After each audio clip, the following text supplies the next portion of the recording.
नमस्कार। हम केशव पर बात कर रहे हैं और जैसा कि हमें पता है कि केशव जो है रीतिकाल के एक आचार्य हैं। रीतिकाल के आचार्यत्व की जब बात करते हैं तो आचार्य वे कवि कहलाए जिन्होंने अपने रीति विषयक जो जानकारी है उसका प्रयोग संस्कृत के लक्षण और उदाहरण ग्रंथ लिखने में जिनका प्रयोग किया और वे स्वयं को आचार्य सिद्ध करना चाहते थे और यही एकमात्र उनका उद्देश्य था। इसी काव्यधारा के कवियों को हम रीतिबद्ध काव्यधारा भी कहकर पुकारते हैं। देखिए, जब रीति शब्द की हम बात करते हैं तो रीति शब्द संस्कृत काव्य शास्त्र में उस परंपरा के लिए रूढ़ हो गया है जो काव्यांग काव्य की आत्मा के पद पर सुशोभित है। तो यहाँ पर रस, ध्वनि और अलंकार, तीन ये मुख्य अलंकार आते हैं जो कि काव्यात्मा के पद पर सुशोभित होने के लिए जिनमें जद्दोजहद एक तरह से लगी रही है। लेकिन यदि हम रीति का व्याकरणीय अर्थ देखें तो वहाँ मार्ग और परंपरा के अर्थ में निष्पन्न होता है, जो कि रिंग धातु से ये शब्द निष्पन्न हुआ है।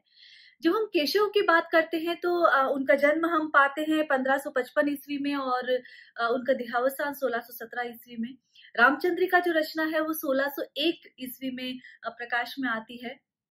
और रामचंद्रिका में चूंकि राम के चरित्र का वर्णन है, इसलिए डॉक्टर नगेंद्र प्रभृति जो विद्वान हैं वो केशव को भक्ति काल की परिसीमन में रखते हैं। इस कृति पर जब हम केशव की रामचंद्रिका की बात कर रहे हैं तो इस कृति पर बहुत सारी कृतियों का प्रभाव स्पष्ट परिलक्षित होता है। इसमें प्रसन्न राघव है, हनुमान नाटक है, ऐसी अनेक कृतियों का प्रभाव स्पष्ट दृष्टिगोचर होता है।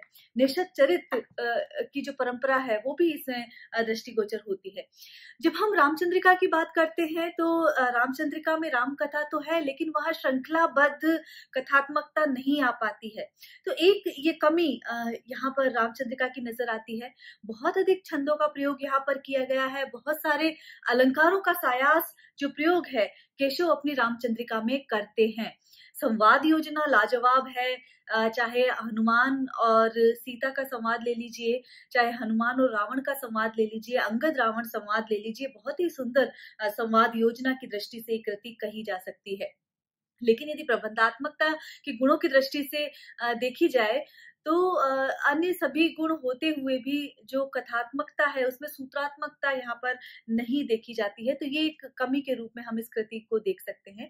केशव के कुछ पदों का हम अध्ययन कर रहे थे, रामचंद्रिका के ही कुछ पदों का। जब हम रामचंद्रिका को देखते हैं तो वो 39 प्रकाशों में ये कृति विभक्त है। देखिए, जो पद्यबद्ध रचना होती है वो समय, सर्ग, प्रकाश, कांड, इस तरह उनको अध्याय इस तरह बांटने की एक परंपरा रही है। तो जब हम केशव की रामचंद्रिका को देखते हैं तो वहां 39 प्रकाशों में ये विभक्त है। आप जब इसकी व्याख्या करें तो आप विशेष में ये बिंदु लिख सकते हैं।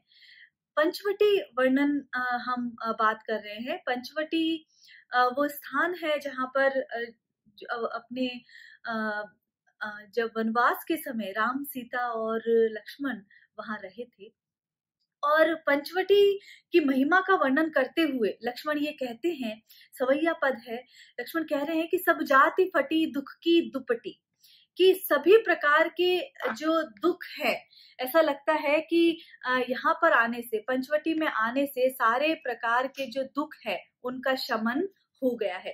तो ये एक बात कहते हैं कि दुपटी का मतलब है यहाँ पर चादर, चादर का मतलब है कि जिस प्रकार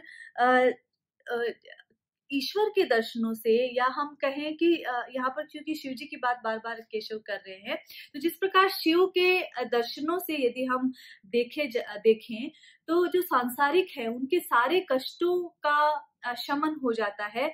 उसी प्रकार जो दुख की जो चादर एक जैसे मन पर फैल जाती है वो यहाँ पंचवटी पर आने से वो फट गई है, उसका वो जीर्ण शीर्ण हो गई है, वो हट गई है। कपटी न रहे जहां एक घटी, घटी का मतलब है क्षण। ये वो जगह है जहां पर सारे जो है सहृदय पुरुष, सहृदय व्यक्ति, सहृदय जनमानस रहता है। यहाँ पर एक भी पल के लिए जो कपटवान जो व्यक्ति है वो नहीं रह पाता है। तो ये बात यहाँ पर केशव कहते हैं। निघटी रुचि मीच घटी हूँ घटी, तो यहाँ पर जो निघटी का मतलब है जो निश्चय पूर्वक कम हो गई है। तो निगटी रुचि मीच घटी हु घटी, तो मीच का मतलब है मृत्यु, कि यहाँ पर जो मृत्यु के प्रति जो रुचि है वो कम हो गई है, क्योंकि यहाँ पर जो व्यक्ति है वो निरंतर साधना रत रहता है और साधना रत रहकर वो निरंतर समाधि अवस्था प्राप्त करना चाहता है। तो यहाँ पर एक तरह से प्रकारांतर से केशव ये कहने का प्रयास कर रहे हैं कि सांसारिक विषय वासनाएं जितनी भी है उससे एक व्यक्ति का, वहां पर रहने वाले व्यक्तियों का जो मोह है वो दूर हो गया है और साधना में हर कोई लीन हो गया है। अग ओघ की बेरी कटी विकटी, तो यहाँ पर जो विकट, जो कठिन, अग ओघ मतलब जो पाप का घड़ा था, पाप की जो विपुल जो राशि थी वो यहाँ पर उसकी बेड़ी जो है वो कट गई है।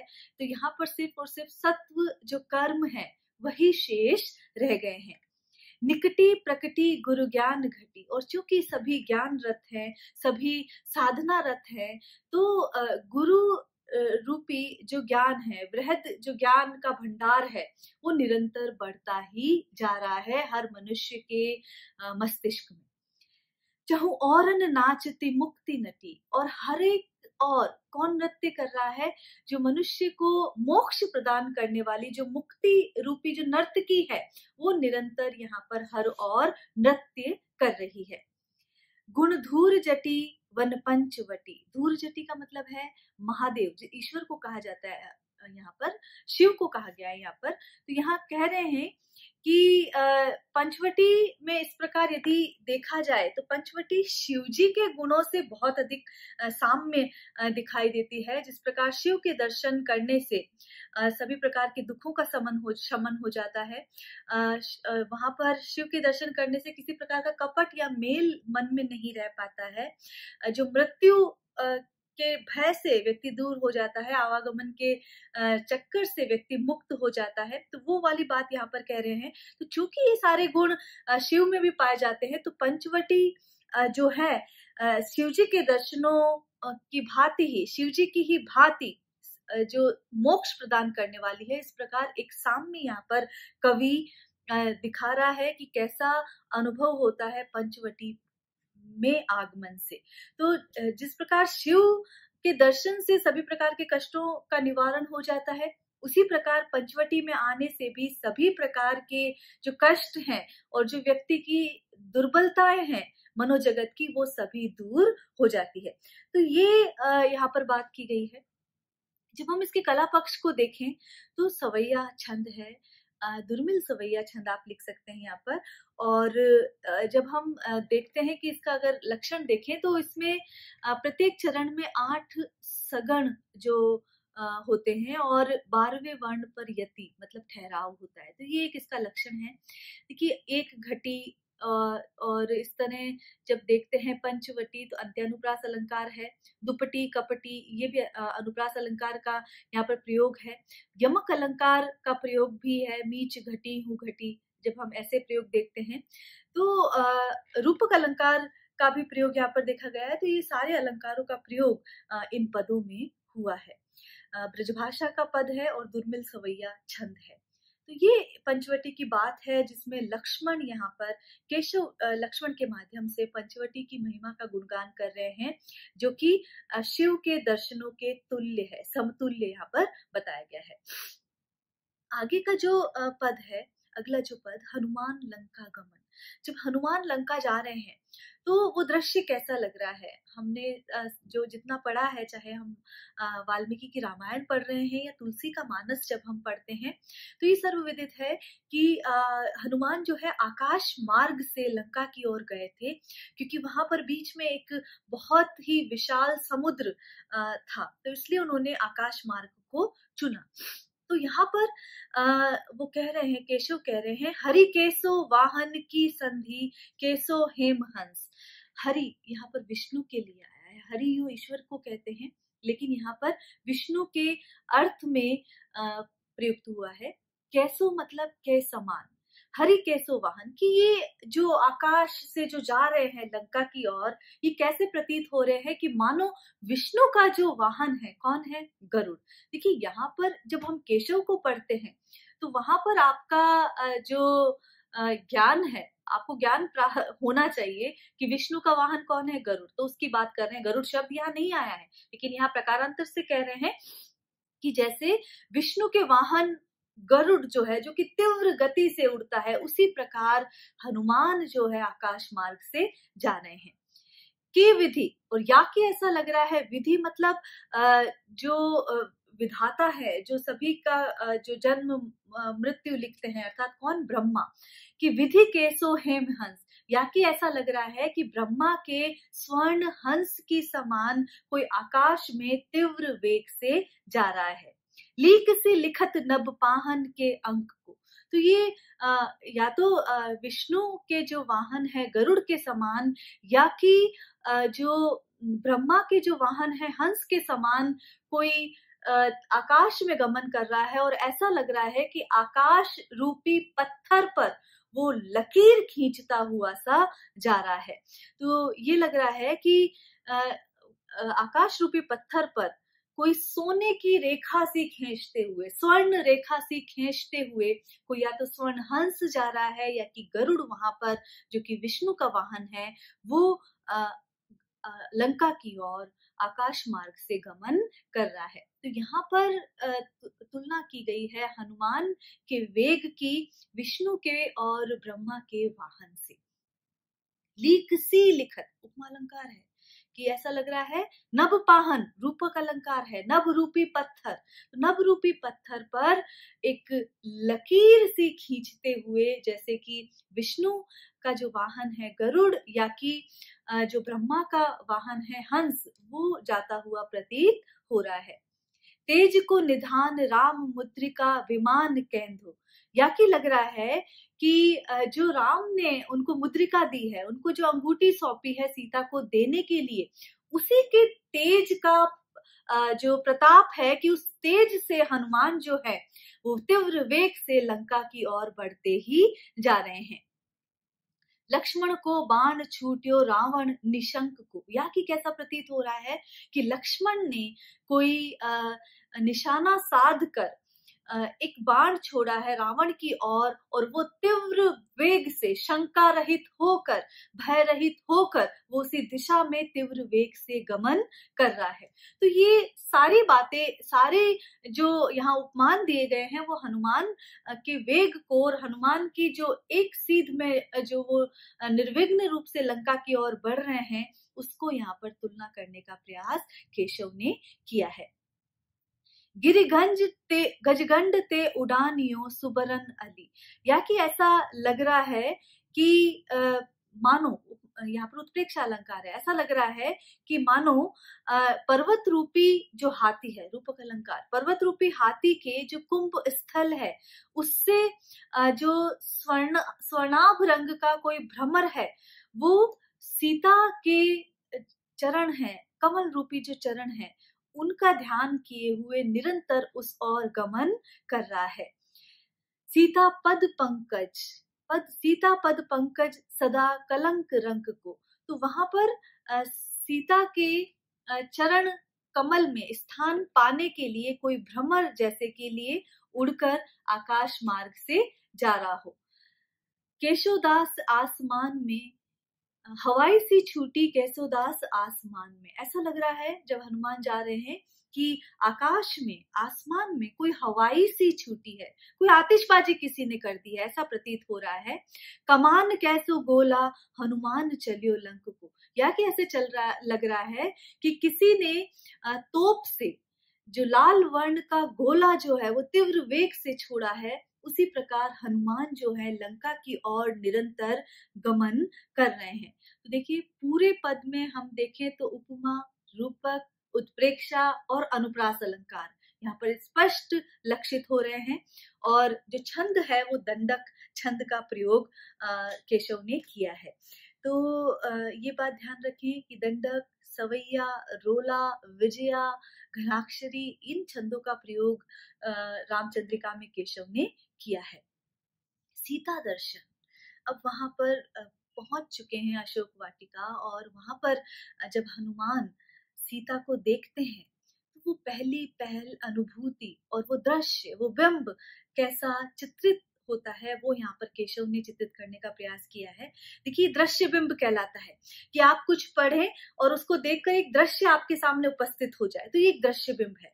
धरे एक बैनी, बैनी मतलब चोटी, मिली मैल सारी, तो वहां पर जो सीता है वो उसने जो वस्त्र जो धारण कर रखे हैं वो मैले वस्त्र धारण कर रखे हैं।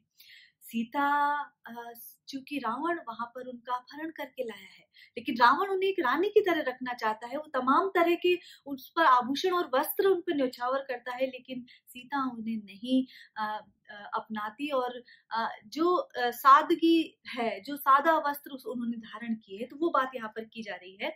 धरे एक बैनी, कि एक चोटी बनाई हुई है, और मिली मैल सारी, कि मैले वस्त्र, मेली साड़ी जिसने धारण कर रखी है। मृणाली मनो पंख सो काढ़ी धारी, ऐसा लग रहा है कि जैसे कमलिनी को कीचड़ से बाहर निकालकर किसी ने रख दिया है, मानो उत्प्रेक्षा अलंकार है। मृणाली मनो पंख सो, पंख मतलब कीचड़, कि पंख सो काढ़ी डारी, कि जैसे कमलिनी को कीचड़ से निकालकर किसी ने बाहर रख दिया है, ऐसी मलिन जो है वहां पर सीता नजर आ रही है। सदा राम नामे रटे दीन बानी, उत्साह नहीं है, वो निराश होकर बैठी हैं, निरुत्साहित हैं। तो वहां पर सदा राम नामे रटे, सदा राम नाम वो रटती रहती हैं दीन वाणी से, उत्साहित वाणी नहीं है, दीन और कातर वाणी से वो राम नाम जपती रहती है। चहु और है राक्षसी दुखदानी, और चारों ओर जो दुख प्रदान करने वाली राक्षसियां जो हैं उसके और इर्द गिर्द चहु और मंडरा रही है, घूम रही हैं। ग्रसो बुद्धि सी चित चितानी मानो, ऐसा लग रहा है कि जो सीता है, सीता की बुद्धि एकदम से निष्क्रिय हो गई है। मनो बुद्धि से चित चितानी मानो, कि मानो जो सीता की जो बुद्धि है चिंताओं से निरंतर ग्रस्त रहने के कारण क्षीण वहां पर हो गई है। और जैसे कि चिंताग्रस्त कोई व्यक्ति होता है तो उसका दिमाग जो है वो काम नहीं करता है, उसी प्रकार वो सीता भी किसी प्रकार का कोई प्रयास, कोई प्रकार का विचार वहां पर नहीं कर पा रही है। कींदो जीव दंतावली में बखानी, और सीता वहां पर ऐसे रह रही है जैसे कि दांतों के बीच जिह्वा रहती है। तो वो जिह्वा का अस्तित्व है, दांतों के बीच आकर वो कभी भी कट सकती है, लेकिन वो अपने आप को बचाए हैं, और दांतों के बीच जिस प्रकार जिह्वा रहती है उसी प्रकार राक्षसियों के बीच वहां पर सीता अशोक वाटिका में बैठी हुई है।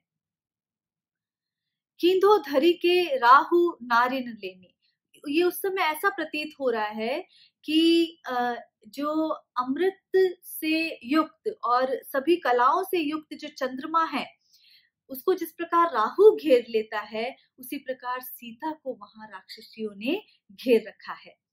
कला चंद्र की चारु पीयूष भीनी, तो राहु जिस प्रकार है वो विभिन्न कलाओं से शोभित चंद्रमा का अमृत पीने के लिए मानो से घेर लेता है, उसी प्रकार जो राक्षसियां हैं वो सीता को घेर कर बैठी है। तो यहाँ पर सीता का चित्रण केशव ने किया है, और बहुत ही सुंदर मार्मिक चित्रण कहा जाएगा इसे। इस दृश्य को दृश्य बिंब यहाँ पर उपस्थित किया है, और जब हम देखते हैं तो अनुप्रास, उपमा और रूपक अलंकार साथ ही उत्प्रेक्षा अलंकार यहाँ पर मिलता है। और सीता की करुण दशा का और उसकी चिंता युक्त मनोदशा का मार्मिक चित्रण यहाँ पर केशव ने किया है। छंद जो है ये भुजंग प्रयात छंद जो है उसका प्रयोग यहाँ पर केशव ने किया है। तो जैसा कि छंदों का अजायब घर है, तो अनेक जो छंद है वो यहाँ पर मिलेंगे। तो आज के लिए इतना ही।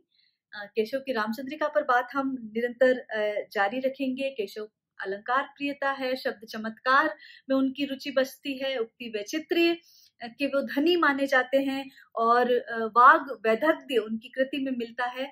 और इसी वाग वैदग्ध्य के कारण ये जो कृति है कहीं पर जो कहीं कहीं तो जो संवाद है वो बहुत प्रवाहपूर्ण हो जाते हैं और कहीं कहीं बहुत अधिक नाटकीय बन जाते हैं। तो ये केशव की रामचंद्रिका है। आज के लिए इतना ही। नमस्कार।